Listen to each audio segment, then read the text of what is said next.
Hello friends, welcome to Bikeaccessories. இன்னைக்கு இந்த வீடியோல நம்ம என்ன பார்க்க போறோம்னா KTM DUKE 390 BS6 மாடலுக்கு ரேடியேட்டர் கார்டு எப்படி ஃபிக்ஸ் பண்றதுங்க தான் பார்க்க போறோம். வாங்க டைம் வேஸ்ட் பண்ணாம வீடியோக்குள்ள போய்டலாம்.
ஓகே ஃப்ரெண்ட்ஸ், இப்போ இந்த வீடியோவில் ரேடியேட்டர் கார்டு எப்படி ஃபிக்ஸ் பண்ணுறது அப்படிங்கிறத பார்த்துருப்போம். இந்த மாதிரி உங்களுக்கு எது ப்ராடக்ட்ஸை பற்றின இன்ஃபர்மேஷன்ஸோ இல்லை ப்ராடக்ட்ஸே வேணும்னாலும் ஷாப்போட இன்ஸ்டாகிராம் ஐடி டிஸ்கிரிப்ஷனில் கொடுக்குறேன்.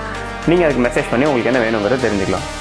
இந்த வீடியோ உங்களுக்கு பிடிச்சிருந்துச்சுன்னா லைக் பண்ணுங்கள், ஷேர் பண்ணுங்கள், சப்ஸ்கிரைப் பண்ணி நம்ம ஃபேமிலியில் ஒருத்தவங்களாம் மாறிடுங்க. மறக்காமல் அந்த bell பட்டனே அமைக்கிறேங்க. See you in next video. Until then, Shakil signing off from Bikeaccessories.